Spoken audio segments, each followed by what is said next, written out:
year in review. We get all those annual numbers as well. I'm going to just put this up here for a minute. I got a whole set of notes, commentary questions that came in on the earnings call.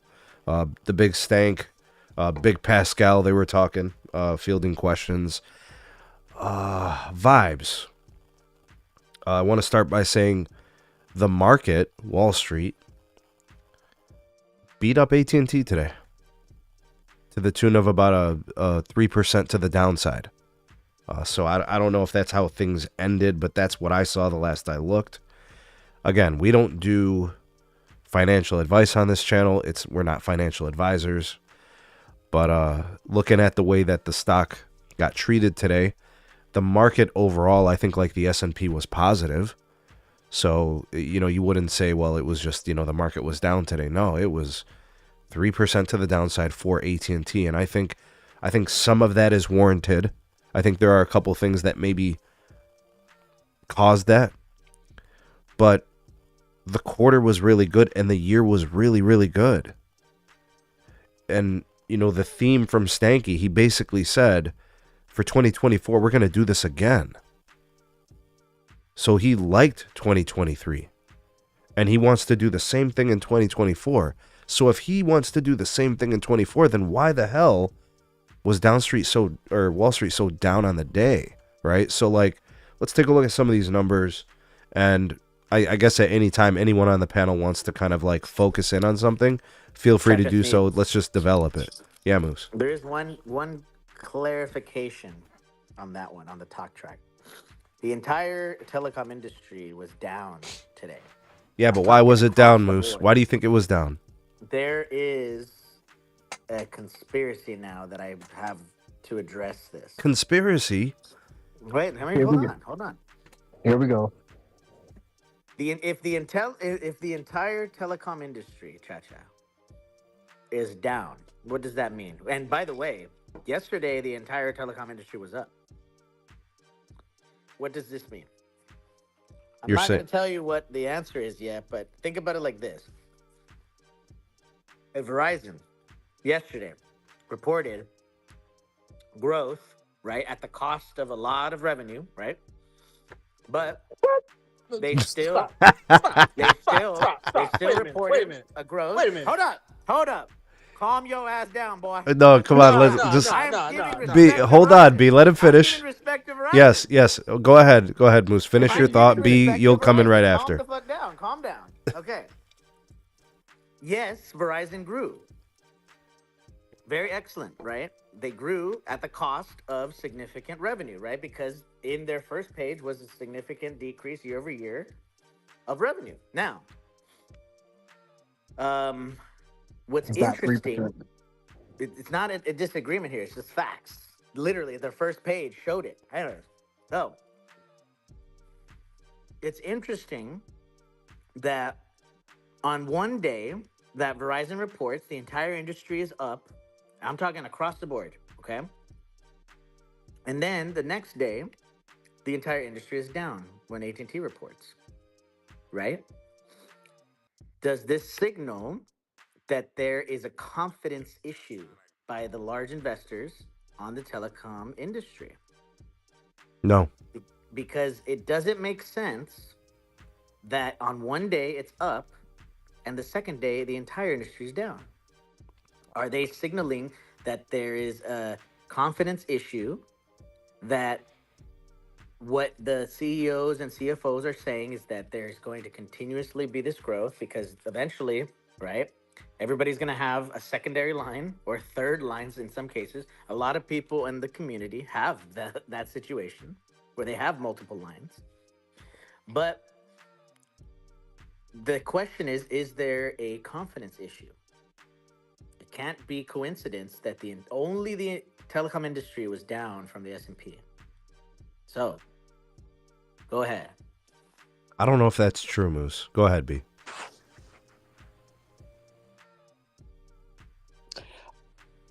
I don't think people. Wow. Never mind. Wow. Just wow. Well, I mean, so to Moose's point, in all fairness, it does seem like the telecom industry gets judged together based on performances, and it seems like the market looks at trends. So, for example, Verizon announced or reported their earnings first. They also set forecasts for the year 2024 based on what they feel is best for their company. Cool. I'm sure the street and the market probably looked at that as that's probably going to be the trend, seeing as how, hey, the industry's been following whatever Verizon does for the last 20 years anyway.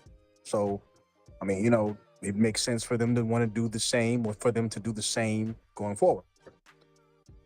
When AT&T released their financials, which to their credit were solid, they were good, and then had their forecast or released their forecast for 2024, and it was the exact opposite of what Verizon has touted that they're going to do.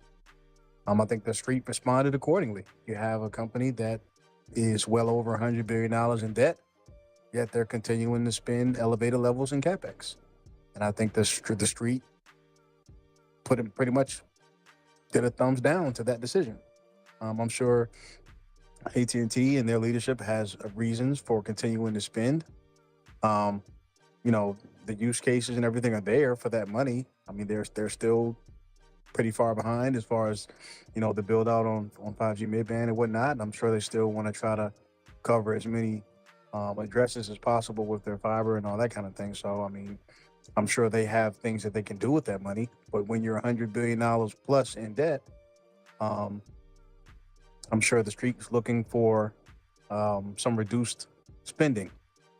But I don't know if AT&T's built out enough to warrant that. So I think that's where the street kind of decided to pump their brakes, and that's why it seems like, at least, why their stock prices went down. All right, so here's what I want to do. I just want to say, Moose, I think you're wrong in one respect: the timing. Verizon dropped earnings at 7 a.m. The PowerPoint, the materials for the investor relations page. The stock popped by 4% within minutes. It ended up +7 for the day. Today, AT&T released their investor relations material at 6:40.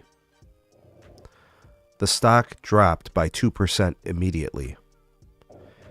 At 9:30 a.m., Verizon shares were flat for the day.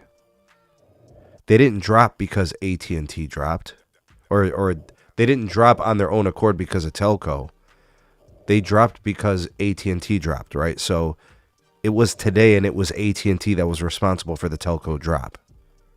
But it was specifically today. Is it irrational? Yes. Was it warranted that they sold AT&T shares? Not really. It really wasn't warranted. I think what happened is, if there were 10 check boxes for AT&T today, they checked 9. That 3% sold because of the one checkbox. It wasn't checked. And that was a concern about CapEx, right? It was the whole Ericsson one, from Nokia, that thing. There was going to be investment, and all that. That's what that's really about. I don't even know if the business wireline was really that big of a deal, because Verizon didn't budge. And their wireline business was, they had a write-off. So, I'm just comparing the two. Verizon was rewarded because they're going to end up with industry-leading cash flow. And the street knows that. And the dividend is secured. And AT&T did a nice job to make sure that they mentioned that today. We'll talk more about that. But I do think that the telco industry and the market trade day was down because of AT&T. I think it's possible that AT&T could follow up with another down day, because if T-Mobile blows it out tomorrow and then guides up and stuff like that, then it's going to make AT&T look bad again. Especially if T-Mobile comes out and says we're relaxing CapEx. Now you're literally going to have AT&T folks going and buying T-Mobile shares. You're going to say this company is going to spend less, which means more free cash flows and more value to us. Anyways, that's just kind of my thought process. I'm not sure if I'm behind what you're saying per se. I just look at the timing and it doesn't add up. Let's talk numbers. Okay, so for those of you that watched my video early in the morning when they dropped the earnings materials, We covered all that. A lot of good. All right. Wireless, 1.7 million customers added on the year. Healthy ARPUs. They improved their brand position. They improved the sustainable growth metric. They talked about their 3-year consistency. They call themselves the most competitive wireless carrier in the game. They are looking to improve some areas in wireless. They mentioned small to medium-sized businesses. They had 540,000 postpaid phone net ads. That's probably going to come in number 2. I think T-Mobile's going to, probably have 50% more net ads. They mentioned high-value customers are there with those net ads.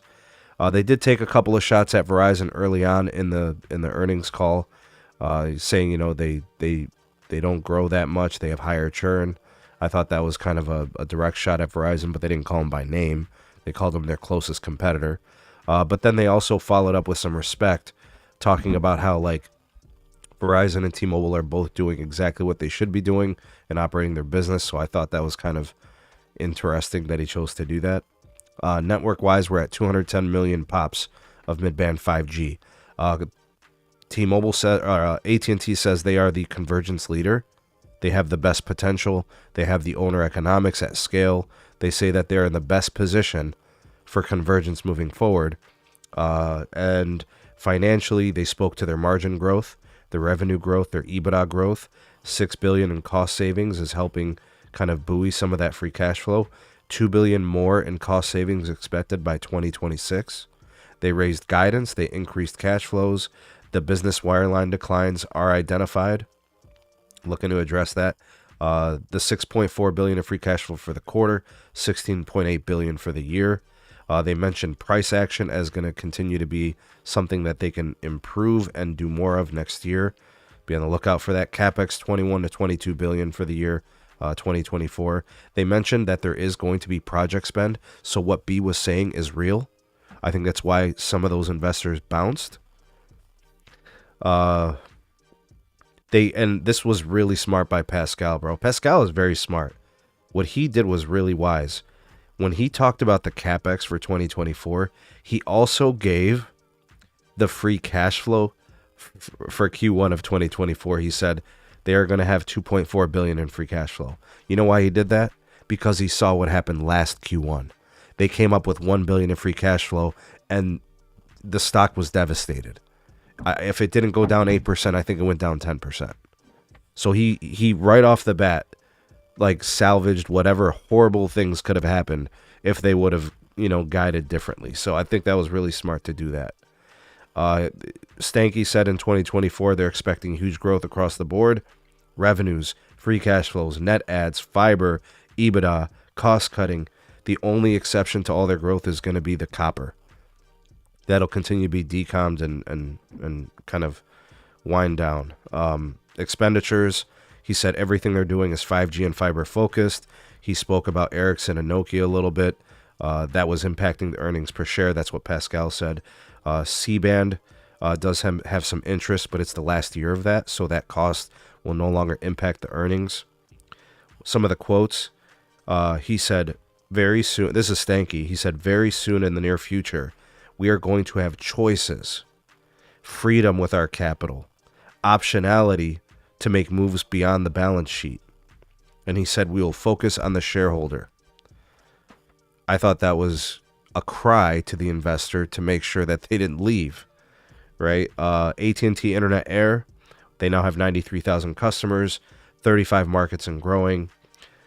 He quoted as saying, we won't push AT&T Internet Air. We want fiber. That's where you're going to see a lot of our focus. 260,000 in FirstNet ads for FirstNet. They spoke to fiber. They win with fiber.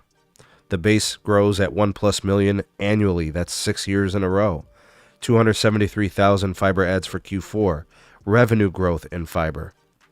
Higher plan take is happening. ARPU is now at $68.59. 8 to 10% increase in revenue growth. 30+% increase in ARPU since they launched the product. And they are, quote unquote, the leading fiber brand. I saw a lot of that happening from Stanky and company. those were some of the disclosures, some of the important questions and answers we got. I want to start with Moose, who called for the pod. Moose, what do you take away from all those disclosures, comments, and questions that were during that call? Um, And if I missed anything, let me know, because that's what I had. you said 210, right? Yes. On the C band, yeah. No, the machine is machining. You know, Yeah. it's working.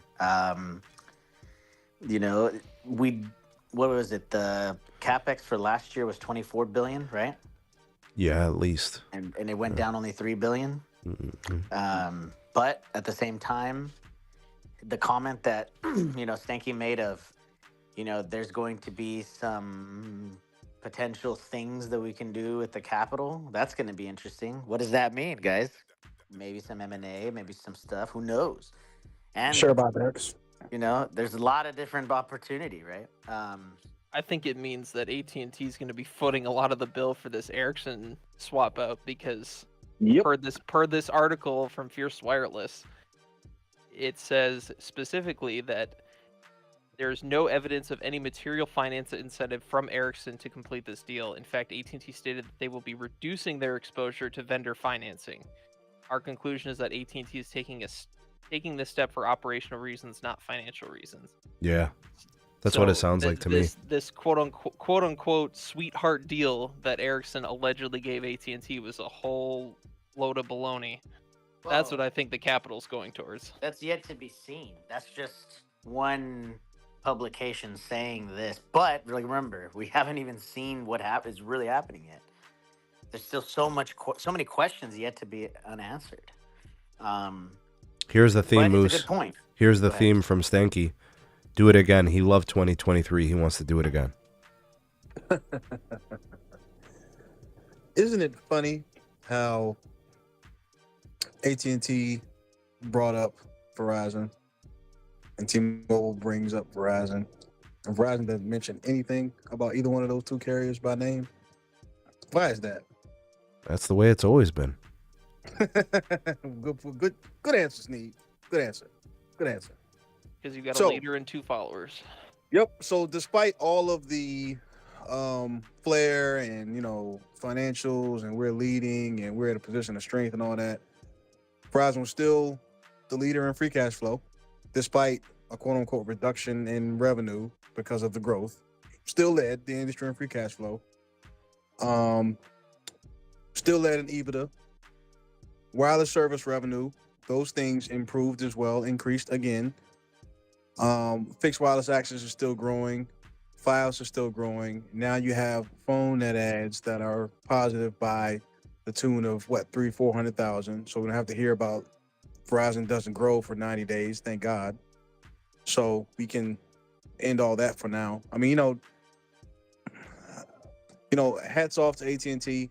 They're doing very good things, especially with respect to their finances. There's nothing that you can say, but they're still coming up short.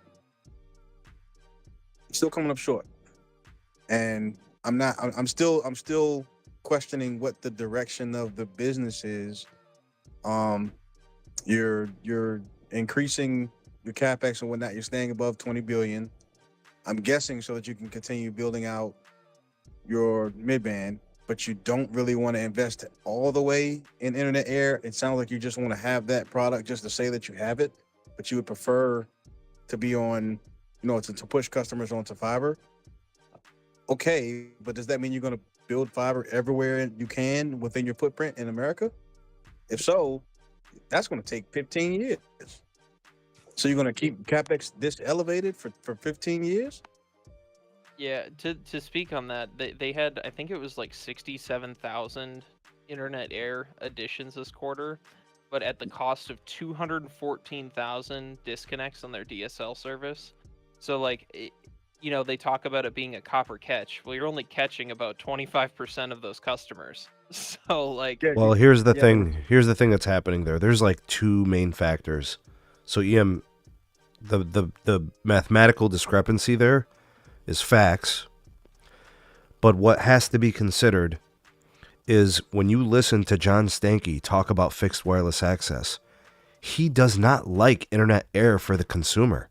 He likes it for business because business customers don't use a lot of data. We know the shortcomings. We know the network is only at 210 mid-band pops, 210 million. We know that they don't have 200 megahertz of C-band and DoD. We know they don't. They're going to have to scale this thing at their pace. They're trying to play this game, this balancing game, which is please the investor, monitor your financials, but still try to pace the market. They are tasked with what I think they're in the biggest disadvantage of the three. When Verizon sewed up all that C-band, they secured what they needed. It's the same thing I told you guys about my dad, who told me in business, you get what you need when you need it, and you can't play games. Because when you try to get cute, that's when shit hits the fan. And I think AT&T, it worked out for them with their cost, but it didn't in the sense of their spectrum position. They were strong in LTE. They're currently the weakest in 5G as a spectrum position. Where can they compensate for that? In fiber, which they're doing. But that process is slower. These factors are all in there. This is why I still think AT&T will be very strong in the 5G era. I have no worries about that. But in terms of the current pace, this is why you see it is very calculated, and this is why B is throwing shots at AT&T, because he's taking it from that position that they're not able to pace the competitors. Well, T-Mobile's way ahead because of a stimulus, right? But True. To your point about business customers not using data, there was an article that came out a few weeks ago about Ethernet customers, and when I say Ethernet, I mean private Ethernet, MPLS, private IP, seeking higher bandwidth circuits for their business and enterprise. Those are wireline customers. Wireline customers, but that's your business. That's your business. No, segment, fixed right? wireless access customers are not wireline customers. They're But specifically if you're talking about the... I'm Go talking ahead. about business in Yeah. particular. Yeah, the fixed wireless access for business. They have basically said they'd prefer to sell fixed wireless access to the small business and medium-sized business. Ugh. Why? Because they only use half the data. But if you're going to be running X million amounts of fiber address passings, why not just get them on the fiber network then? That just I think doesn't I make think that's sense. the end game, but again, that's tough to scale. I don't agree with that. I don't think the agree with only that. reason why they're doing that is because they're like, hey, if the customer's not going to use that much data, then just give them the fixed wireless, so we won't have to waste our time and money putting fiber there. Bro, look what T-Mobile just did, Brandon. T-Mobile just literally made 3 network management tiers for home internet. They're so worried about capacity. They literally have the FU, you're getting throttled tier. FU a second time, you're getting throttled again. If you use over X amount of data and you're 1.2. deprioritized. Right. But that's so what AT&T is trying to do is avoid those kind of customers off the rip. They're like, we'll only put you on if we really can. If you look at the selectivity, the hardest company to get fixed wireless access service for is AT&T. The hardest availability, right? T-Mobile's very loose with their addresses and signups. Verizon, I think they're pretty fair with theirs. They're not going to sell somebody a bad connection. But AT&T is super calculated with theirs. They're very careful about it because they realize where they are in their current state of their network. Where is it a year from now? I'm sure it's going to be a little bit looser. It'll be a little bit better. They'll have more capacity on air. But for now, I think they're just trying to scale to what works for them. I mean, come on, guys. You mean to tell me the way that T-Mobile did it was better by overselling from day one and then dealing with the repercussions, bro? Are you serious? There was a time where T-Mobile had a 60% return rate on T-Mobile home internet. 60! No, that's not what I was saying. My point is that if you're going to be targeting small to medium business with your best available product because you want them to stick around, it should be fiber. But that's It should not be fixed wireless. But that's not realistic to get it that fast. They want to do that. I think that's the end game, but that could take years to get to all these businesses. Wouldn't you rather say, well, hey, we can sell them the fixed wireless access for now. At least we have them. Then we get them on a converged. We get them in wireless. They know that that's an option. right? They want to be in play for that customer. I know what they're trying to do. I understand it. I'm not saying that their execution is 100% going to work. I'm not saying that their solution is perfect. I'm just saying I understand their approach. I think that's where we have to be on this. You're questioning the approach. I'm saying I understand the approach. I got you. I understand. We're just we're arguing two different points. I got you. So EM with respect to, like fiber and those things, you're right. The wireline is, you can't beat it. They just know they can't get every there fast enough. You know what he did talk about? He talked about BlackRock and Gigapower. He talked about expanding those partnerships too.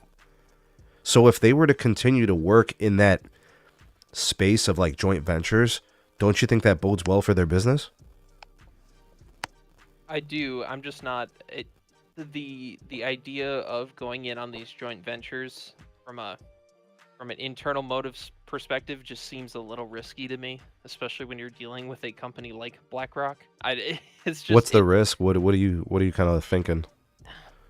Because they're providing most of the funding. 1/3. Halfway. Okay, so they're providing a decent amount of the funding. They decide they don't like a project, they don't like a build, they don't want to fund this project anymore. Toy Story. There's this I don't want to play with you anymore. Oh, come on. You don't think they secured that time commitment? Saying, when you're dealing with private equity, there's a lot of question marks. All right, valid. As to the totality of a build or totality of a project. That is why I commend Verizon for what they did with the One Fiber build. It's all in-house. It's all internal. Good point. When you start getting involved with private equity, it gets messy. Look at the healthcare industry. It gets messy. Good point. All right.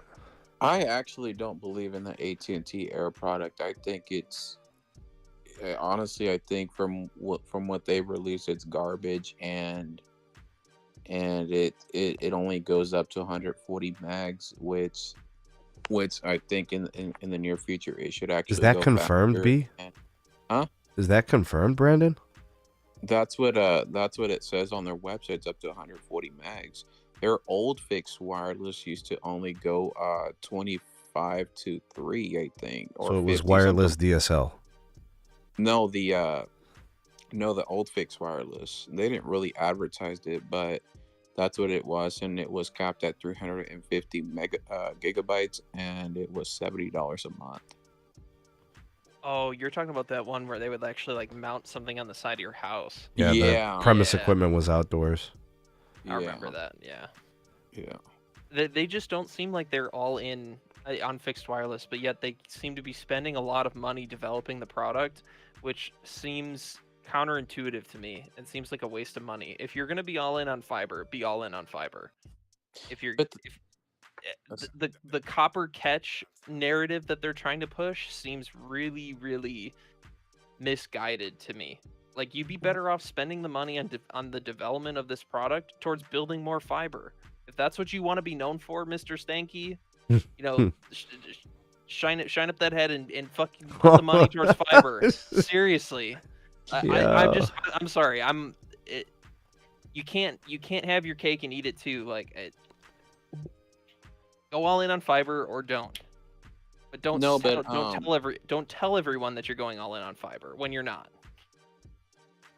No, but I mean, they're not gonna go on top of a small fiber company, or they're not gonna go on top of Brightspeed or CenturyLink or any of those. When CenturyLink is already in those areas, they're gonna be like, "Oh, we're gonna waste our time and money here," and they're never gonna get their money back.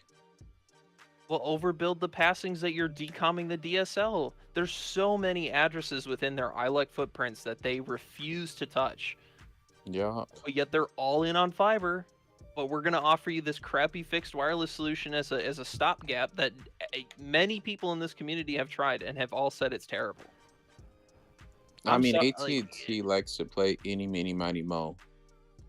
Or you guys are really, especially UEM, that you're being tough on a pretty new service. I mean, I'm not saying that we can't take the gloves off. But come on, man, give them what? I mean, I would say that the AT&T $multi-billion telco, Sneed. They're a multi-billion dollar, quote unquote, the largest telco in the world. And Wait you a minute. can't develop a fixed wireless Wait, product that real, works. really, really. You So, don't so even- T-Mobile, who ran beta for almost 2 years, and Verizon, who went through 3 different CPEs in order to get where they are today, but we're expecting AT&T to be ready to go in 1 quarter. Come on, bro. But they could have learned. They could have learned from the others' 2 mistakes. Everybody's in a You've had different time place to with learn. different vendors. Wait, hold on a second. Why are we treating a brand new service like it's mature and it's been on the market for 2 years? Because Verizon came off rip when they started offering the 5G home over C-band with little to no issues. But it was already their second edition of a gateway. What are you talking about? I've had the same gateway set up at my mom's house for almost 2.5 years. They've had 3 It works versions just of the fine. gateway. The mmWave one that first came out, the big square thing that you put up in the window. The second edition was the cube, and now we're at the LV65. That's 3 generations of gateways. Yes, NPS scores are high. Yes, Verizon has done a good job, but you can't expect all of that to have happened in a quarter. But they serve Some of those different generations. Yeah, they serve different different customers, right? The LV65 and that window-mounted piece of crap. Only millimeter wave. Only millimeter wave. The cube has been C-band only and LTE from RIP and still is offered for that, and it's worked flawlessly since then. That is why I hold AT&T to the standards that I do, because they claim that they claim it.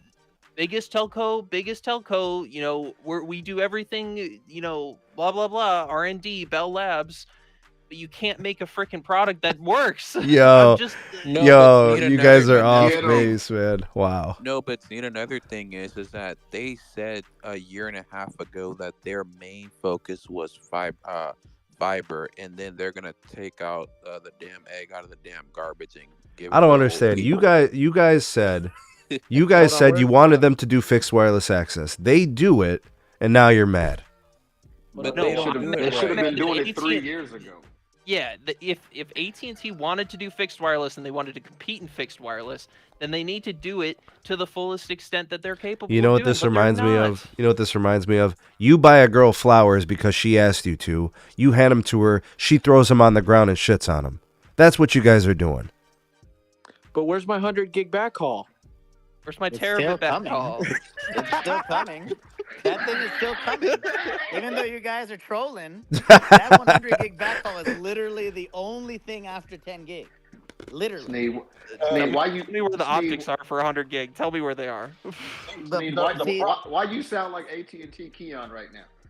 No, I'm trying to level the playing field here. We can't keep moving the goalposts. Why are we making excuses? Why are we being patient for other companies? This company does something new and we're holding them to 2 and 3 year standards. How is that objective? Well, basically, the point was this: if they didn't do the fixed wireless 3 years ago, they should have just not done it even now. Really? They're doing it half-assed. That's what everybody's saying. I know what everybody's saying, but that's not And now objective. they're doing it half-assed. That sounds to me like everybody's disgruntled and aggravated by the timing or the lack of enthusiasm. AT&T No, is I'm only disgruntled by doing... the messaging, Sneed. The messaging coming from Dallas is that they're developing this fixed wireless product to compete with AT&T or T-Mobile and Verizon, but it's just They're not. They never said that. They said that last No. quarter. They said that last quarter. No, they didn't. And all of the publications said that AT&T is getting into the fixed wireless game to catch subscribers from DSL and to be this third force in the fixed wireless game, but they're doing it half-assed. If I was and going it's to been describe, half-assed. the home broadband industry, if it was a giant cut and it's bleeding out, AT&T fixed wireless access is the smallest stitch or band-aid. It's not designed to be further reaching than T-Mobile. It's not designed to be a better experience than Verizon. They are not doing that with this service. The fact that they have 100,000 subscribers in that service now shocks me to this day. I can't believe they actually scaled that many because I don't see, and I can hear the verbiage from Stanky. He doesn't want 5 million subscribers on fixed wireless access. He doesn't care how fast it scales. He just wants it to be good enough to where a customer wouldn't leave their services from AT&T and it would just keep them. And he would prefer to sell it to businesses than he would consumers. I'm So hearing what he's saying. That's what he's saying. What you're saying is AT&T Home Internet is the equivalent of Spectrum Mobile. Oh, That's a good comparison. That's a good comparison. But More like Mobile if X. I'm not mistaken, where AT&T had DSL, most of it is not even in a 5G plus area. But don't get me started on 5G. Bro. So the problem with this gateway, since I've had it since launch, is I get a bunch of errors on it, and I've had my equipment swapped twice already. Do you know what Stanky said about that, Carlos? Stanky said 1 month ago he's pissed about that. He even said it. He said the CPE is unreliable and not to standard. They know. So then how are they going to give it to a business? They're working on, look, all I know is they're definitely going to be working on CPEs. They're going to have to fix that problem. But I think once they do, I think that's it. I think they can actually legitimately sell something decent to people. I think that's the problem. Come on, bro. The freaking T-Mobile trash can was freaking on fire half the time. People were going through 15 of those motherfuckers.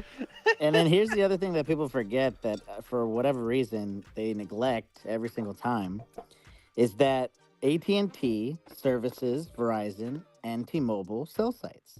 Why do you think it behooves them to focus on fiber? Here I go. So wait a minute. Because Verizon and T-Mobile are the customers of AT&T. Yeah, and you know who serves AT&T cell sites in non-ILEC areas for AT&T? Verizon. So they all serve each other. Come on, everybody shares everything. But let's get it straight. They all serve each other. Yeah, they all serve each other. So you can't use that as a leverage point because it's true. It's unanimous across the industry. And if anything, a leverage point in this sense. Because if I'm upgrading a hub, that hub also serves in a co-location situation, a Verizon cell site, a T-Mobile cell site, and AT&T cell site's also on there. If I'm upgrading that hub to 10 gig backhaul, don't you think that it's a lot easier to also upgrade that same AT&T macro site? Because you've already done it for your customers. So now the hub's been upgraded. Oh, I'm just going to go and upgrade my macro site as well. That's very simple logic. You're kind of misusing what a hub is. Yeah. That's literally what's happening today. That's not how hubs work. That's literally what's happening today. So anybody else on this panel here has absolutely no idea the real world what's going on, because I know for a fact that's what's happening today. But the pawn structure for the way that the pawn is set up for cell sites and for private IP and MPLS stuff is completely different than your residential stuff. It's like a whole separate network. We're not talking about residential. I'm literally telling you what is happening, and you're refuting the fact. I'm not refuting that, Moose. I very well know what's happening out in the field. I understand that. And I would wager that if your hub is 10 gig backhaul, you got bigger problems. I understand what you're saying, Moose, but the reality is that AT&T's gone out and upgrading these circuits for T-Mobile and Verizon and not upgrading their own shit. That's the reality. Don't forget about the T1 sites. Oh, Brandon. So your point is valid. However, AT&T, for some dysfunctional reason, is deciding not to upgrade their own cell sites alongside all of these other backhaul uplifts that they're doing for the other carriers. So your point is kind of moot, to be honest. It's not moot when that's literally the synergies that you're seeing in the field, right? Because it makes sense if you are the infrastructure provider, right? And you want to give your customers the best possible experience, and whenever they do want to upgrade to that 10 gig, 100 gig, when it is going to happen, right? Then it's available. It's definitely going to be available. You're going to be able to charge upwards of $100,000 per circuit or more. Who knows what it is, right? So that being said, it makes sense that you're going to have to invest significantly more on your infrastructure because you want to be able to serve more places. 100,000? You crazy. Yes. You crazy. It could get up to 100,000. Who knows? I don't know what the price is of 100 gigs, but I do know that it's significantly more than 10 gig. It ain't 100,000. It ain't even close to 100,000. I'm gonna level with you. It's not even close. Lisa was starting on my project. But I understand your point. So if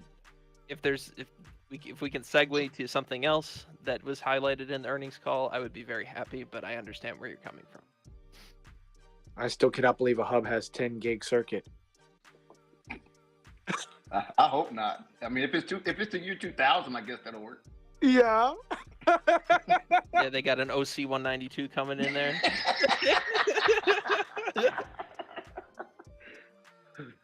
One card will have 6 terabits. But anyway. All right, Sneed, what else you got from this earnings call? Prepaid losses were kind of high for AT&T. I thought that was kind of random. Churn rates were super low in prepaid, What? so They lost on prepaid? How much? yeah, but they Not convert. as much as Verizon, boy. It doesn't matter. It doesn't matter. Goddamn, boy. Oh, hold on. Before we start doing this, I know where this is going. God, Listen, Hey, yo, stop calling me boy, man. Oh my God. Stop calling me boy, man. man. Stop calling me so boy. Don't take it personal, B. the AT&T prepaid losses appear to be just based on the churn rate being so low. It looks like AT&T is converting prepaid customers to postpaid because their churn rate is still like 2.3%. That's probably going to be industry best. If it's not, Metro might be right around there too. So they're converting people to postpaid. That's probably why the ARPU improved by like $1.20. That's good. That's good for AT&T. That means they're moving people up. You know, they talked about taking to the higher rates. Interesting. That's Yeah. what Han said about that's what Han said about prepaid at Verizon. Interesting. Right, See, but I think Verizon doesn't have prepaid execution, so we have to see that happen. Well, you said losses at AT&T were attributed to prepaid to postpaid conversion, right?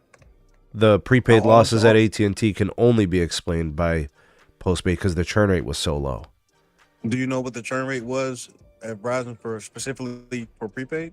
Did they report that? I don't know if they reported it or not, but what I can say is that that's exactly what Han said about prepaid to postpaid conversions at his company. So I was just drawing that parallel. Yeah, I know, but like TracFone has amassed over 2 million losses since they acquired it. So that's my concern in prepaid for Verizon. I don't really have that concern for Cricket or AT&T prepaid. Why? Because they're not losing customers. They're still at the company. They just moved account types. All right, so you just said that they lost customers, and you attributed that to prepaid to postpaid conversion. B, And did you know that there are 4 million ACP customers at Big Cable? Where do you think those people were? I have no idea. I could tell you 2 million were at TracFone, and they're gone. So they're I still. don't think that's So you're saying. necessarily true, but So you're saying they're still under the Verizon umbrella. They just moved to Big Cable. Right. Because they were able to secure a cheaper rate. yeah, but I'm sure that Verizon's ARPU on that Spectrum Mobile or Xfinity Mobile line is higher than what they were getting. So you gotta estimate it would have to be at least $35 to be a win. I don't think they were getting nearly that much from TracFone customers. TracFone's like $32. So a $3 increase, and you don't have to worry about the bill. No, all I'm saying the that's how customer it works to a win. No, I'm with you. That's what I'm saying is if they can get 35 out of a cable customer, then yes, I'm with you on that. Yeah, so All I'm saying is that's what Han said. You know, he was talking about how, prepaid to postpaid is what helped to contribute to a lot of the prepaid losses that the company reported. And you're saying AT&T is saying the same thing. Yeah. I think that's what's happening. I think that's kind of like the industry move. I think it's happening at T-Mobile too with Metro. Gotcha. Okay. Yeah. that is one thing that I want to commend AT&T for is their conversions, especially when it comes to their fiber passings, is really, really high. And I really like that strategy. I think it's very smart. You know, where they send out a field rep or whatever to go to people's houses and convert them over to postpaid wireless after they sign up for fiber. That Right. whole initiative, extremely smart. I wish we had it some seems- color on the effectiveness, like, the rate. I mean, I would imagine that it's a huge contributor because they didn't Yeah. really start doing that until a few years ago. I mean, And they came to my house and did. I'm like, dude, I already got your service. yeah, exactly. But I'll use this as an example. My girlfriend's uncle, AT&T passed his house with fiber. He signed up. Instantly get wireless ported over too? ported Yeah. over 4 lines from Verizon because they offered him that 25% discount. Boom. So that type of growth is very effective, and it clearly it works because they've had immense growth over the last few years. So That's something that Verizon has yet to really secure, right? When Skiatis told us they're at a 10% convergence, that's something that I think they really got to focus in on for this next year, is try to improve that 10%. And I don't know, maybe the goal is to get to 15 or 20, I don't know. But that could be something definitely worth attacking, because customers don't mind converging. They prefer converging. I'll bundle up with you as long as I can save money, right? And you're going to have some churn rate coming out of cable as people are getting out of those free lines, right, B? We're going to have people leaving the $29 line, right? It's going to probably go up to 40 or something. Yes, sir. I feel like those are opportunities, and they can do that. And AT&T wants to be in that game too. I look at Stanky's remarks about, like, prefers business and stuff, but like, you got to be at the table for those customers, man. If you're really serious about converging, the fixed wireless access is going to have to scale better and be better, or else you're going to have churn and you're going to have returning, and we know how that goes for T-Mobile. 260,000 ads of FirstNet. What do you got to say about that, Moose? How's that pace? For which one? 260,000 FirstNet net ads. Oh, yeah. Irrelevant of what I'm going to say, because supposedly we have a guy on this call that's going to say that Verizon still has the most public sector entities anyways. But we know that Verizon does not anymore. I don't right? think so. I think they probably passed them by now. Right. So that's why it's like, hey, it is what it is, right? FirstNet is still going to be the number one choice because they do get subsidized by the government. A lot of agencies get money from the federal government to buy exclusively from the FirstNet, right? And then they leave and go back to Verizon when it doesn't work. You'll be surprised how many leave nowadays. You'll be surprised. That used to be the narrative, but not anymore, because clearly there's still a lot of people coming in. Hey, Moose, our local county, the head sheriff uses Verizon. He even told me, if I even work for the government, don't get FirstNet. Ooh, that's tough, bro. He You know, said it is it's what it trash, is, and he doesn't right? he doesn't even get into technology. It is what it is. We've had anecdotals everywhere, right? Both positive and negative. So You know what I found interesting on the call, Moose, when Stanky was talking? He spoke to, or no, was it Pascal? I forget who it was. No, I think it was Stanky. He said that part of the whole O-RAN transition is for fixed wireless access. So I think a lot of people who are kind of down on the timing of the fixed wireless, and for folks that are saying it's not good enough yet, I think they are going to improve it pretty quickly. I think there's going to be some, obviously the CPE piece, but they mentioned that the whole O-RAN transition, from Nokia to Ericsson and all these things, part of the reason they did this was for fixed wireless access. Did you catch that, Moose? I didn't catch that one. I was actually catching more of the comments at the end. I think the interesting part about this thing is that AT&T is becoming this converged company, right? So in the near future, you're going to be seeing a gateway that has both wireless and fiber capabilities, right? Because that makes sense, right? There would be people that for like $10 a month or whatever, if hypothetically the fiber goes down, right, you have the wireless backup right there, and it's going to be able to function no problem. The other thing that is very obvious that Stanky said was that current egg, right, is not up to par. No, So he that doesn't vendor like it. Sucks. Yeah. Right. But also the next vendor has to be very good and, Wi-Fi 6E, Wi-Fi 7 capable, right? So there's a lot of other things that have to go with it. I want to play a game. Everybody here on the panel, I'm going to ask all of you the same question. I'm going to give you these statements, and you're going to tell me true or false. Listen carefully to the statement. There's two parts to it.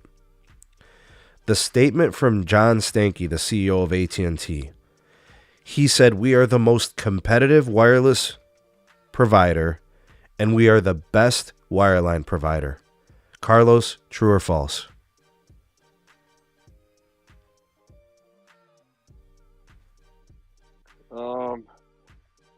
They're the what? We are the most competitive wireless provider. We are the best broadband provider. True or false? I mean, competitive wireless, true. The hard line, it can be a mix. That one I'm gonna just stay neutral WeaselNet. because I got to get Wheezy in this. WeaselNet. AT&T is the most competitive wireless provider. They are the best broadband provider. True or false? I think I'm gonna kind of sit with what Lo said, because yeah, from what I've heard, their home, their internet products, wirelines are kind of hit and miss for sure. Austin, do you need me to repeat the statement? No, I already got it. Wireless, considering how they build Northeast Florida, I'd say competitive. Wireline, I'm gonna be like Carlos and Wes, be very mutual because I work in government. I kind of see some overreach. I'll behave and I'm gonna be neutral about it. EM, I know you're gonna give it to me straight. False on both. I'll tell you why. I'll give you a very brief synopsis. Their pricing is competitive on their wireless plans. That's part of it. I think overall as a product, it is not competitive with some of the offerings specifically from T-Mobile and some of the new stuff coming from Verizon. And I do not think that their wireline product, as much as I love using it personally, I don't think as a whole it is as competitive as I don't think it's as good as they think it is. I can agree with EM on that one. All right. No radio. False and false. The empty fiber taps speak for themselves. I want to say All right. Let me get B in here. B, hit me. False. Come on now. You know what I was going to say. False to both? Yeah, you know what I was going to say, Sneed. Come on now. This is Sparta. Let me turn this around on you, Sneed. I'm coming. I'll do my thing in a minute. Go ahead, Levendi. All right. So I'm going to just speak from a consumer standpoint because, I'm not in the industry. From a consumer standpoint and having both of them, I would say true for both. Exactly. As far as AT&T is concerned, I went shopping for new phones just recently.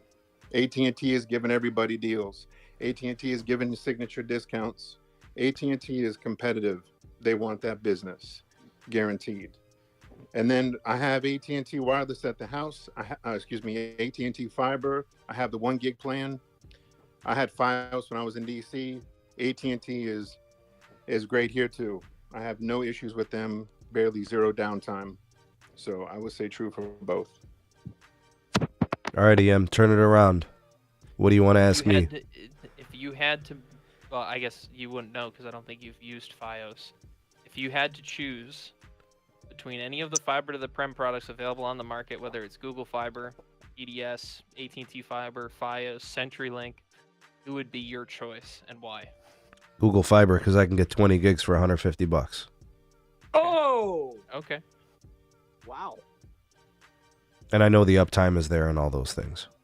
All I have to do, though, EM, is I can look at NPS scores. I can look at customer satisfaction, and I know that Fios is the shit. And AT&T Fiber is the shit. I can look at those customer satisfaction ratings, and I know that they are the best in the industry. I was going to say they've gotten closer over the years as I think AT&T's moved more people off of copper and onto fiber, Sure. if I'm not mistaken. Sure. I mean, I'm going to count that. That's a factor. But Fios has been, the gold standard for customer satisfaction. It doesn't have the reach, right, in terms of the footprint, but where it is, people like it and keep it. And, you know, customers have endured price hikes and they still stay. That's a testament to the product and the service. The same can be said about AT&T from a reach standpoint. They're not available everywhere in the country either. Why is How many fiber passings does Fios have? What's the They have a addresses? bigger ILEC footprint. That's not because Verizon doesn't want to build. The antitrust laws drew the map. That's not Verizon's fault. The government drew the map, guys. It doesn't mean Verizon's not building or any of that other stuff. And that doesn't change the reality. This isn't the Avengers. I can't just snap my fingers with 6 stones and all of a sudden reverse time. You're right, and I agree, and that's true, but we're not comparing apples to apples. It's not like we're comparing America to America. We're comparing one company that has a larger ILEC to another that doesn't have as big of an ILEC footprint. But that doesn't mean that they're both not building. It doesn't mean that both products aren't very, very good, if not almost equal. So here's how I want to kind of... Oh, go ahead, Ian. Go ahead. So you and I have talked extensively about my search for a place that has fiber, right? Right. I had to very specifically look for a apartment that was served by AT&T Fiber, that the address was qualified, and we looked at multiple places that were not served. I've lived in this place for 2.5 years now, and it hasn't been served by AT&T Fiber, and I took that as a hit. But I specifically looked, and it was very, very challenging for me to find somewhere where they had fiber access.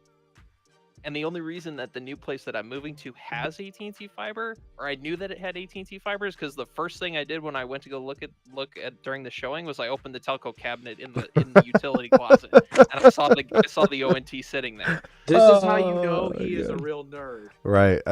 Dude, listen, once you have good connectivity, you don't want to give it up, man. I don't blame him. But 21 states versus 9 states is still a big gap. Fair point. That's a fair point. But it's not like it was something that was competitively acquired. The government issued those areas to both Verizon is only respective allowed places. to build in 9 states? Is that what you're saying? There's an ILEC footprint for a reason. So, I mean, they were drawn, those lines were drawn by the government. I mean, it is what it is. But All right, both companies, to their credit, both of them are building within their ILEC footprint. One of the companies also is taking fixed wireless access seriously and intentionally trying to become a nationwide broadband player. Facts. The other one is pussyfooting with internet air and trying to act like they want to be in that space, but they really don't. So it's not like Verizon isn't trying to make sure that they have a valuable product for a customer across the country. And then we talk about One Fiber and all that kind of thing as far as them being able to service their own products, their own, cell sites and things of that nature, and also serve their competitors' cell sites as well. It sounds like Verizon has their bases covered better than AT&T at this time. All right, so and that's respected, and we get it. If I was asking myself that same statement, true false, AT&T is the most competitive wireless provider, the answer is yes. Hands down, yes. It's not even a question. I to actually going through the panel, I was expecting more yeses to at least that part. The regionality of fiber makes it a valid point to say that statement isn't true, but I still think that other statement is still true. The reason I think they're the most competitive wireless provider is while T-Mobile and Verizon seemingly, fight over customers, in whatever, I don't know, T-Mobile's trying to give people value and Verizon's trying to give people choice. Like, you have these different philosophies. And then AT&T has literally said, well, we're just going to not do that because we're going to focus on these handset upgrades. And that's already very resource intensive. And the market has been taking to AT&T and those deals at a rate of almost 2 million customers annually for 3 years straight. And, I don't see it. T-Mobile made a whole campaign targeting AT&T switchers. Bring your locked phone, we'll give you our locked phone, right? Their whole, fake-ass Un-carrier move. It didn't do anything to AT&T's numbers. Nothing. So you had a carrier dedicate some pseudo uncarrier move, and AT&T still enjoyed some of the best growth in the industry, profitable growth at that, because they have the best deals on handsets. So whether you like it or you don't is preference and whatever business philosophy you take. But to say that they're not the most competitive wireless provider is just straight up false.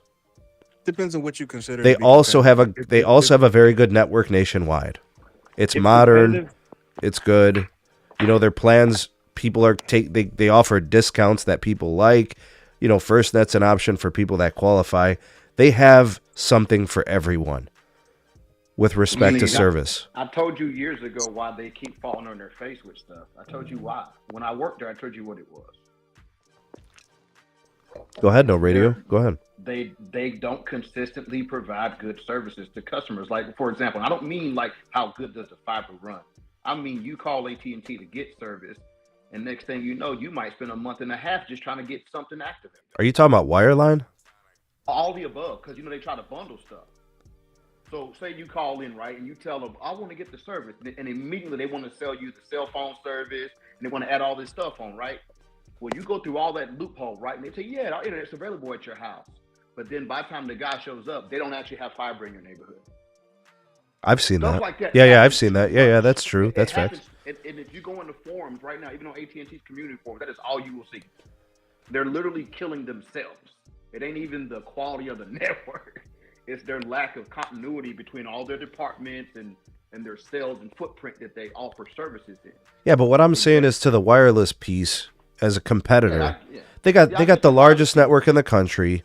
It's very where the power's at, though, right? So if we count wireline, I mean, their fiber is a winner. I get it, but what I'm telling you is that if you're a customer, there's literally, if you go on the phone, there are people who called in October and still haven't got their fiber set up. That's crazy. And that's what I'm talking about. That happens it happened when I was there. We kept getting sent to houses and there wasn't even fiber in the neighborhood. That's crazy. That's what I'm saying. They literally dropped the ball because it's not their product, it's the sales and the logistics of it. It just pisses people off. And that's why people will have fiber in their front yard and refuse to plug into it for principle. All right, so let's turn this around. Let's go back to Carlos. Is T-Mobile the most competitive wireless carrier, and are they the best home broadband provider in the country?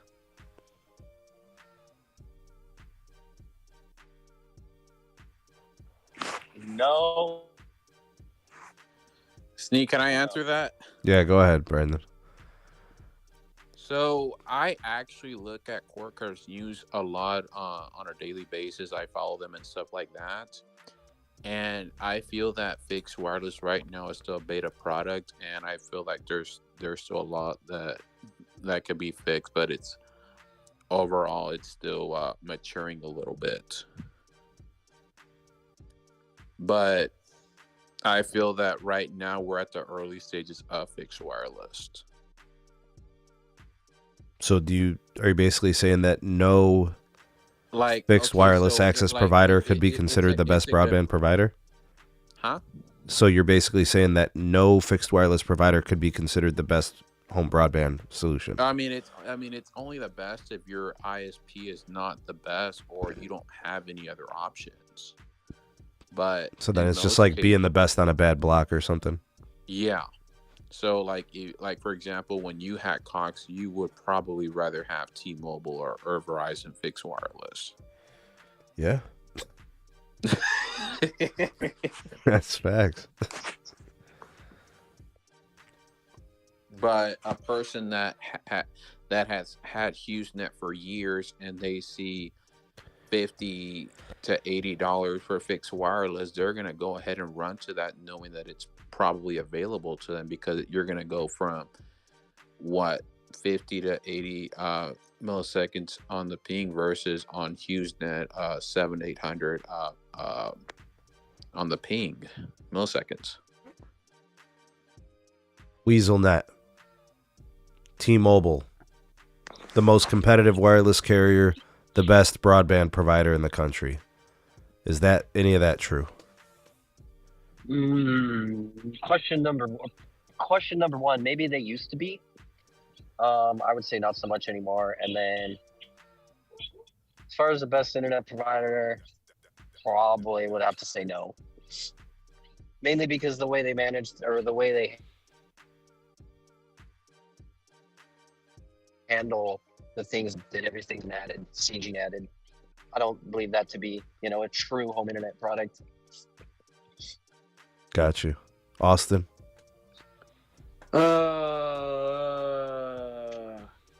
Trash. For both? Yeah. No radio? They used to be the most competitive in wireless, not anymore. A home internet product, I'm with Brandon on it. It's great for the people that don't have other options. So I'm gonna give them. It's not the best, obviously, but it's better than nothing. Oh, he's trying not to laugh. All right, let me get B in here. I'm sorry, Sneed. I just want to make sure I understand the question. Would you please repeat it again? Yeah. The statement is, I took the Stanky statement and I put it to T-Mobile. T-Mobile is the most competitive wireless carrier. T-Mobile is the best home broadband provider. We know the second part isn't true. As far as it's very hard for me to answer just because it depends on what we all define as competitive. Most of the time, it seems like everybody on this panel so far has been equating price and cost with competition and competitiveness. I'm not so sure that's the only definition. Oh, there's definitely more to it for sure.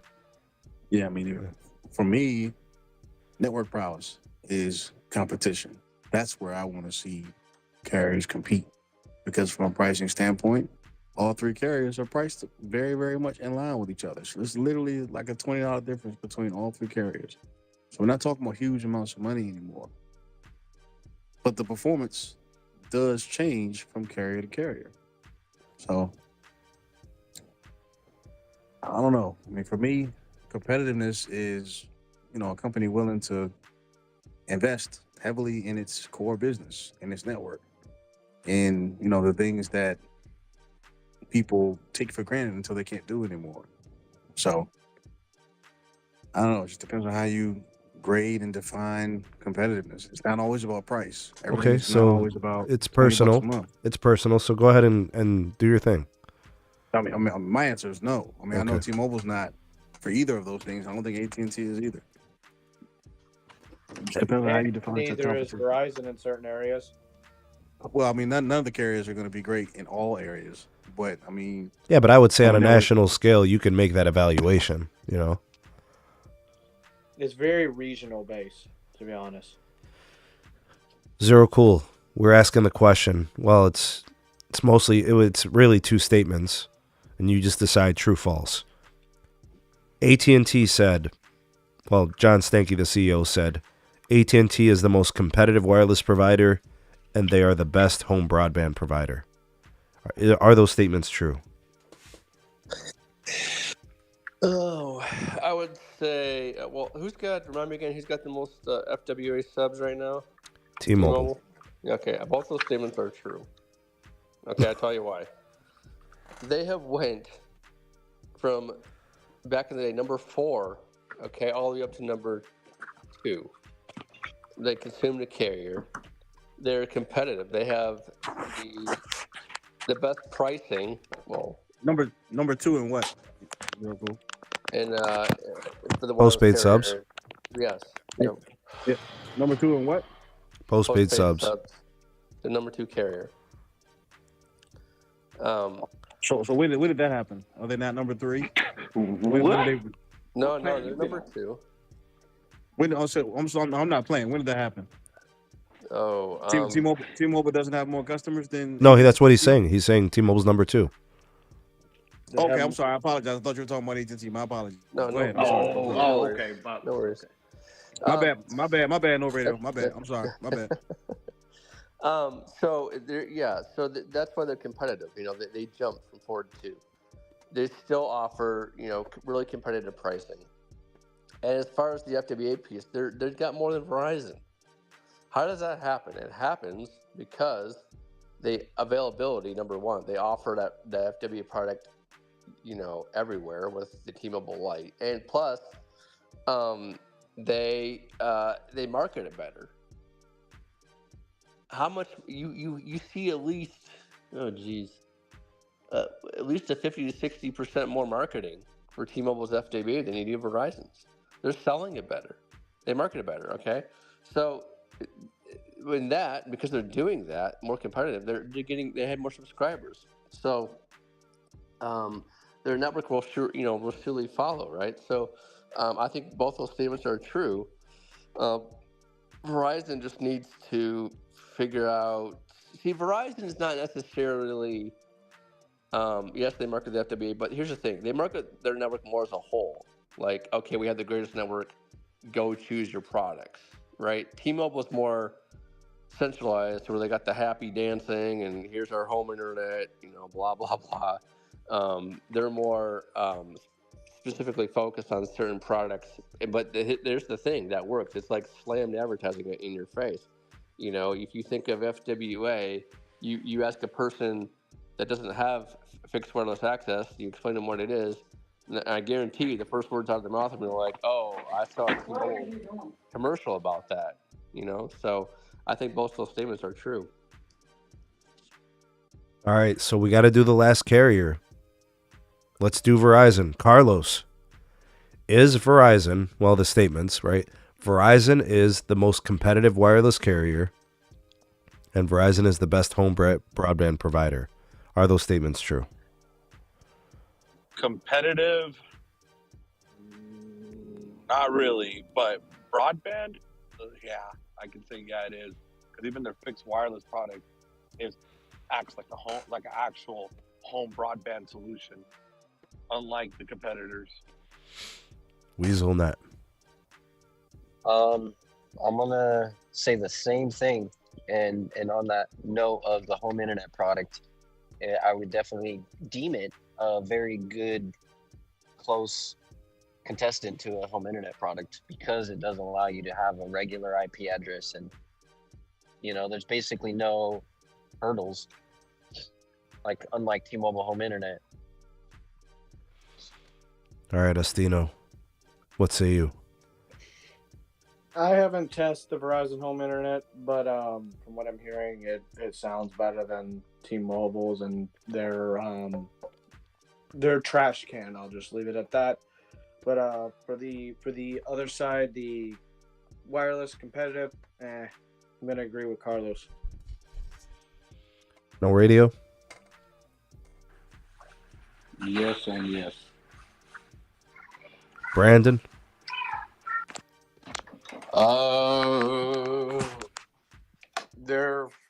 Their fixed wireless is fair, but I honestly just don't like the new plan.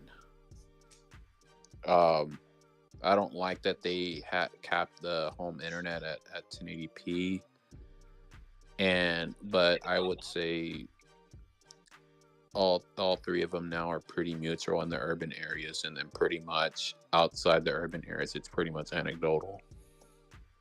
I want to add on to that too, real quick. Oh shit! I just lost my train of thought. The plans. Yeah, so the new Verizon plan kind of is a little bit of joke in a way. I feel like it's a downgrade in a way, because like you said, the video is capped at 1080p on the lower plan. They've also gone, and seems like LTE is more capped than it used to be. If you have to fall back to LTE, that is, it's not as good of a plan as some of the older plans were. Some of the older plans I think gave you 4K video on the lower package, and they kind of just seemed like a better solution. But maybe they're trying to do a little more bit of network management or something, and that's probably why they're doing that. I mean, honestly, if you're going from traditional cable thinking that you're going to save money, traditional wireline to fixed wireless, you're really not going to save much. One more thing I want to add too, the video cap thing that they've done, it's a complete joke, because your 1080p video, you get roughly 10 megs on a fast speed test, but that 10 meg is router basis. So it's the router that gets 10 meg. It's not every device in your home gets 10 meg. So what that means is if you're a multiple TV user, you're going to have a bad time, because once you throw one TV on, you've pretty much already hit that video cap. If you're playing Netflix in 1080 or playing YouTube in 1080, you've pretty much already hit that 10 meg cap. Oh, that's So then trash, let's bro. throw another TV. That's a Let's deal throw breaker. another TV user on. Now you've dropped every TV basically. to Is that 720p. confirmed, Weasel? It's confirmed because I've tested it myself. Oh, and I God, believe bro. even Greg tested it on his, because he's got the LV65, and without C-band, it has video cap on LTE, I believe. And he connected two phones, ran a fast test on one phone. It got like roughly 10 meg. Ran two phones, and they split the difference at roughly five-ish each. Man, And then that sucks. I've also done testing too with video streaming. I'll throw up one video on YouTube, and it starts out at 1080 and kind of just chills around 1080. I'll throw another video up, and then soon enough that first video starts buffering or decides to drop its resolution down.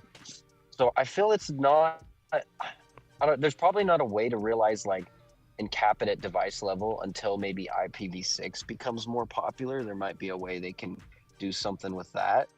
But as far as it being like the modem is video capped and then everything else is just split from the modem, I think that's kind of like a bad solution, especially if people are trying to replace this with their home internet. Basically everything nowadays is streaming based, so it's like, I don't know, it's kind of stupid. They're going to tell people you got to move up to the plus plan. Well, that's the thing. Like there's Exactly. a cap And the on plus plan LTE. is uncapped, I've seen, so. Right. So what you're saying is they're treating home internet the same way they treat the cell phone plan. You got to pay for the $10 add-on. Think to of get these that current postpaid. plans. Think of the low plan as the straight talk home internet. That's was what my it feels experience when I like. tested out. It is that, because the straight talk home internet is 100 meg down by 10 up, and also you get 10 meg video. Or sorry, it might be 5 Yeah, but meg Weasel, video. they're I selling can't it. remember. They're selling it for $60-$70 though. They're not selling the service for Oh. $30. Man, it sounds like It this would be a week's little more wireless worth it just if it was. But That's called bad credit punishment, Sneed. Damn. and that's where T-Mobile, I think, has the slight upper edge in the home internet, Man, because this, they don't No cap. throttle your video. this Verizon home internet thing just sounds like the wireless version of a cable company. Basically, Comcast, I'm speaking at without you. a hard set data cap. Comcast, I'm speaking at you. Don't you guys think? Well, let me ask you: is it more imperative for fixed wireless access providers that are doing it over a mobile network? Is it more important for them to potentially cap total data or manage speeds? What is more paramount? Manage speeds. I would agree with that, because you cap data and then you get people really pissed off that they can't do anything anymore. Yeah, but I'm If you talking just about manage network speeds, there's still a preservation. chance. Forget people for a second. Network preservation, protecting the network Speed from. tiers. Like keeping your network like solid and not congested, kind of thing. As Right. Carlos said, it's speed tiers. We need speed tiers on it. Yeah, but And Carlos, AT&T we're talking about splitting 10 megabits per second for two video feeds and it gets buffering. No, That's unacceptable. but Sneed, no. What I'm talking about is like, okay, this is what AT&T does on the business side, because actually, Wes has been testing it. So they have speed tiers that you can get on the business, Hotspots. like hotspots. So they got a 25 meg plan, a 50 and 100. We need speed tiers, but then the video's uncapped at that whatever speed. So I'm if good you with get the that. 25 meg plan, you get full 25. Yeah. But those AT&Ts are not video uncapped. They're video capped. I get five. no. I get 5-7 meg on the 100 meg plan. I get 5 to 7 megs. We have to turn on the video. Oh, that's cap. right. That's right. Okay, that makes sense. I forgot that. Yeah. So you have to turn off the data saver streaming BS on it. But other than that, like speed tiers. I If we will got say speed tiers, it's good. speed tiers would be good, but the prices that AT&T's charging for those are not super great. Like the 100 meg plan is like 80, 75, 80, or was it Pricey. 100? No, yeah, I think yeah, wait and a your minute. 50 meg or your 25 meg was like 50, and I think your 50 meg was like 75. So it's a little pricey, but then you kind of are guaranteed speed because they give you something like 30 gigs. I mean, it ain't much, but they give you like 30 gigs of priority. And I've used a couple hundred gigs on it, and so far it still seems to hold some priority. Sneed, are we saying big cable's right? In regards to speeds? You said it the other day that eventually they would have to start doing all this management to keep it running. Oh yeah, big cable. Yeah. All right. I'm off my car. That's what they were saying. Yeah. That's what they were saying. That's all they were saying. Well, I think they're right about T-Mobile in their advertisements, but I mean, Verizon has literally come out and said, we'll just build more capacity. T-Mobile doesn't say that. Right?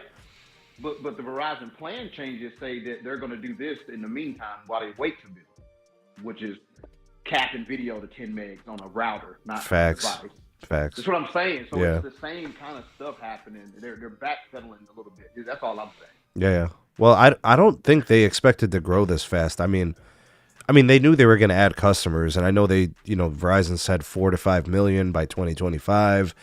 T-Mobile said 7-8 million in that same time frame. I think they're going to overshoot those. Don't make me say it, Sneed. I think anybody can grow faster than AT&T, and if anybody can do it, it's Verizon. Oh, did he say that? Just saying, AT&T got 85 million postpaid for a reason. Even though they're growing, but they're not growing like the others. So. I don't know. I feel like fixed wireless access is millimeter wave is where it's at. Sure. Outside of that, it's very gray. But we're going to have to see that transition. They're going to have to start moving some of that traffic over some millimeter wave channels. But honestly, Sneed, I see fixed wireless as a dummy product in the urban area and a smart product where it's available for the rural customer that does not have wireless. But the breakdown is crazy. It's like T-Mobile's composition of its fixed wireless customers. It's literally 1/3, 1/3, 1/3. A third urban, a third suburban, and a third rural. It's crazy. But that's because they're overselling in the city. Right. I'm really glad. I'm really glad in my area T-Mobile home internet is not even though that the phone can get up to 200 megs at times near my house. Yeah, but think about how crazy it sounds, though, right, Austin? Like, there are people in the urban core who are literally saying, I don't want fiber. I don't want cable. Like, think about that, no radio. They're literally saying, get me out of this. It's crazy. I get it, right? I don't get it. I'll be honest with you. I don't get it. I wouldn't do it. For 15 years. And what I'm telling you is that people always run to that next thing.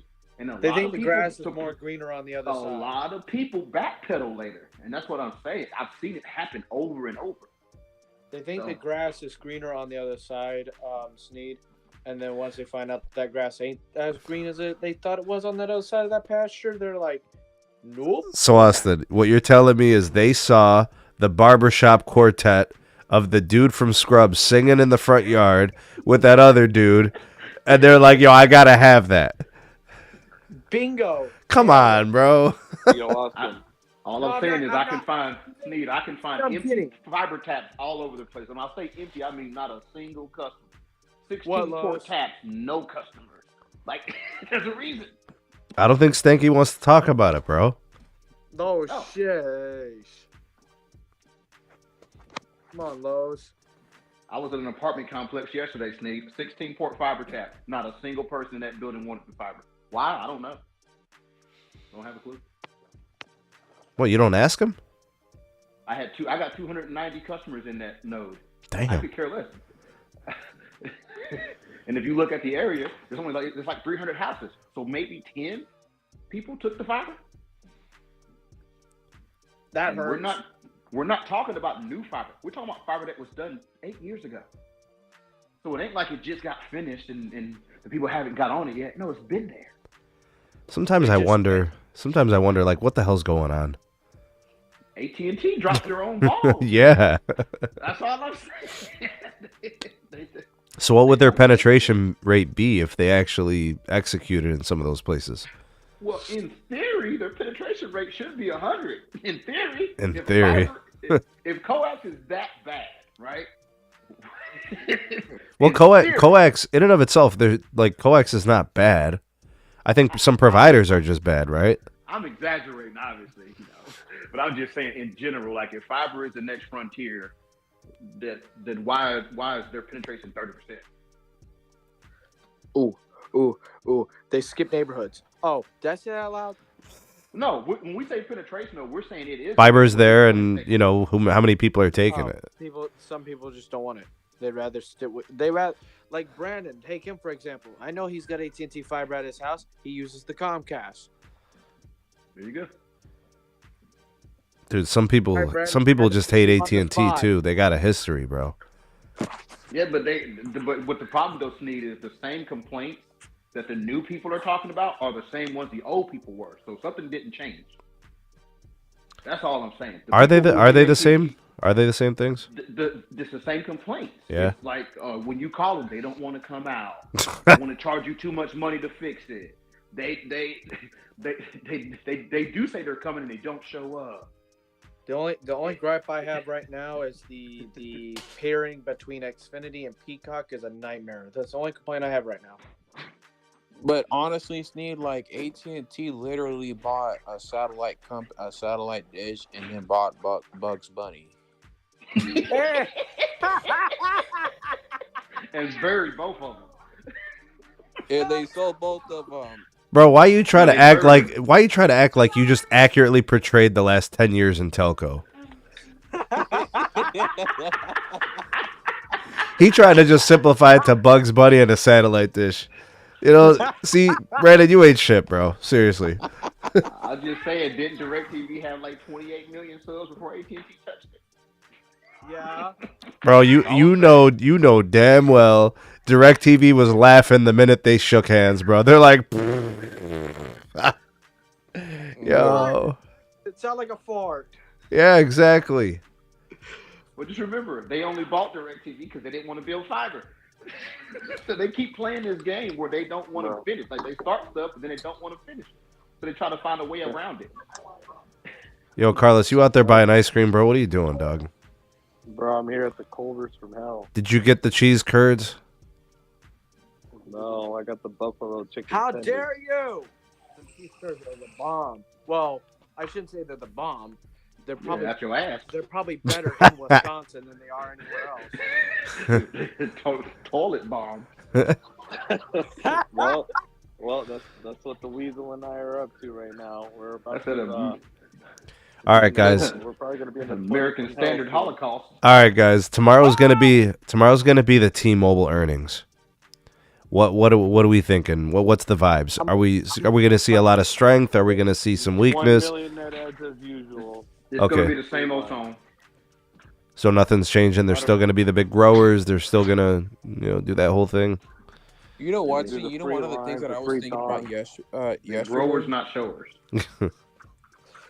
One of the things that I was thinking about yesterday, Sneed, is that I don't think they're gonna have a good quarter because they literally hammered themselves the last quarter, saying that we're gonna do a price hike. Oh yeah, the plan change, but I don't even think that's gonna affect them as much, Brandon. Because you know what I'm gonna do when the T-Mobile call earnings is gonna happen? I'm gonna have my chocolate chip ice cream and take me a nap. Are you gonna think of Edmund? Oh. I knew I should have ended the stream like 15 minutes ago. Oh, Jesus. I know. I'm rubbing off on you, Sneed. Oh, man. All right, guys. Thanks for hanging out with me tonight. Appreciate Moose for coming on for a bit. Zero Cool popped in here at the end. Hit the Kobe at the end of the game. Brandon, B, No Radio, Austino, Los, Weasel. Appreciate you guys. Hold on. Time out. So, guys, I'm looking at the live chat right now, and why does it show 44 likes? Come on, guys. You can just do Sneed that solid. You hit that thumbs like up button. You know what I realized, Los? I swear, bro. If somebody's gonna like and share your video, they'll do it. Like asking doesn't work, bro. Like I tried. Like it must be so taxing and demanding for someone to exit from a live stream, just leave it running, but just like it and share it. It must be so hard to just ask for some type of engagement. I mean, my goodness. Even the thumbs down, bro. Whatever, it's engagement. Mm-hmm. If they don't like it in the first 5 minutes, they're not going to. Exactly. Like really, real talk. You want to know what's also crazy? I wish YouTube would give you that. YouTube doesn't even give you that metric. They don't tell you at what minutes in do people hit the like button either. You know what we need? We need Brandon to talk about Bugs Bunny again. All right, Steve, get it back on the rails before we derail. Bro, we're done. It's over. Oh man, look, got the food, bro. Oh damn, you got the tenders. God dang. Oh shit. Bro, from Austin's favorite place, bro. Chicken tenders so good it'll make you slap your mama. I don't know about all that. Whoa. I don't know about all that.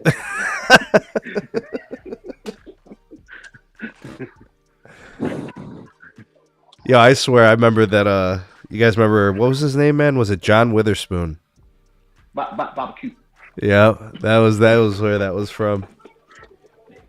All right, guys. Thanks for a great show. We covered the AT&T earnings. Tomorrow's T-Mobile. We covered Verizon, and then once we cover those three, I mean, I think at some point Dish goes like in February or something. They're usually the last. If anybody cares, I don't know. I feel like that's a lot of trouble, but we'll see.